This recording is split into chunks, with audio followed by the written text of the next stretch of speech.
What is going on YouTube? It's Austin here for Baofeng Productions. I have an unboxing here today. This just came in after I got the new brakes on my car. This, as I said, is an unboxing video of a Baofeng radio that I got off of Amazon. And this is essentially a knockoff of the Icon VC82, I believe.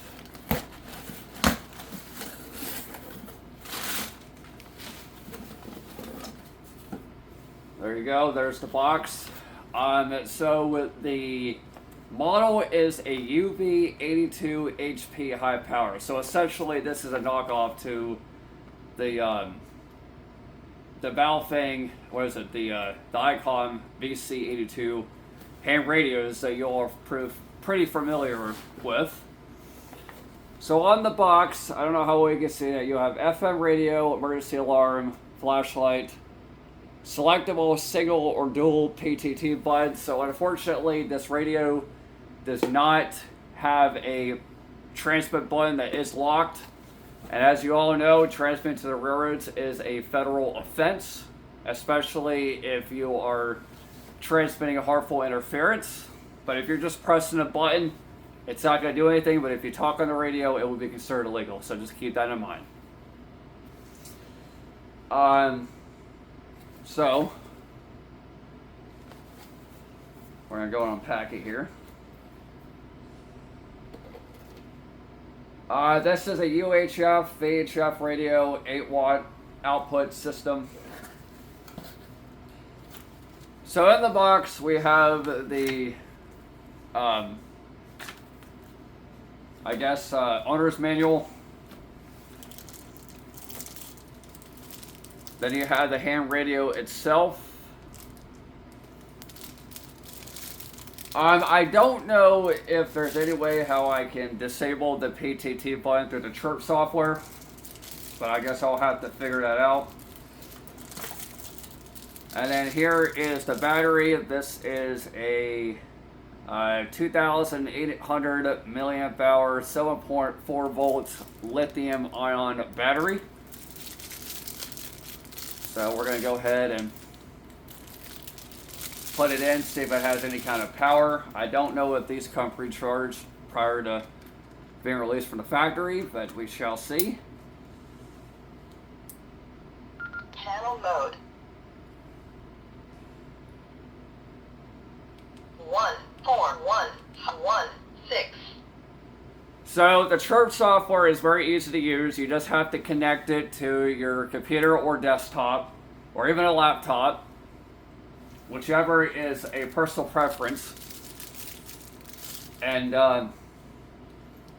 you can essentially program the frequencies in. But I'm still trying to figure out whether there's any way how you can disable the PTT button. I think the PTT button is right there. A very small radio.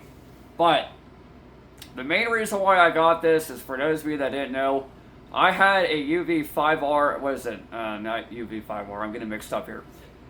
There was this radio I used to have called the Yaesu FT4X. I was railfanning over there at, in Effingham, Illinois on the CN. I left my radio in the Amtrak station, and then it ended up getting stolen, so this is what its replacement will be. So the second unboxing video, as far as this one, is the new antenna that I bought for it.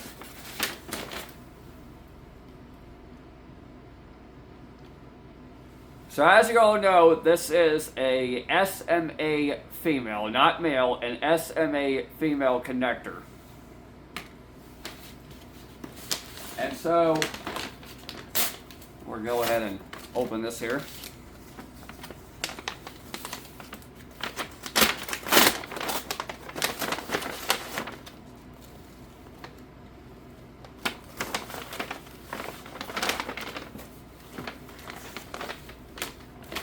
Give me 1 second. So I had to pause the video real quick because I thought I forgot to get this antenna outside. So this is a Diamond SRJ77CA. I don't know if you all can see it or not, but there you go. This is supposed to be getting roughly about 40 miles of range, depending on the terrain that you're on. So we're going to take it out of the packet here. I'm really impressed with the packaging here. I have owned these before, if you guys have seen my unboxing videos several months ago. But anyway, gotta, oh, it's kind of difficult to get out. Now the purpose of why I bought this one is that it is railroad tuned. Not all antennas that you see in the market are railroad tuned. But anyway, there you go. This is the same antenna that I bought from my old Yaesu FT4X that I unfortunately lost on a railfin trip. So there you go. So I'm just wondering if we can pick up something here, maybe in the Norfolk Channel district. mode. 161. 16119. Menu. 12 confirm. Okay, well, it looks like I'm going to have to use the chirp software to get this thing set up here. But anyway, I thank you all for watching this unboxing video. If you guys want to buy this for yourself, I'll have a link down below. Last thing before I get off of here, this video is not endorsed or affiliated with Baofeng. Everything in this video is just my own personal impressions. So anyway, sorry, I think I forgot one more thing. This is a charger that comes with the apparatus. This is the charging dock, and this is the belt clip. So anyway, thank you all for watching.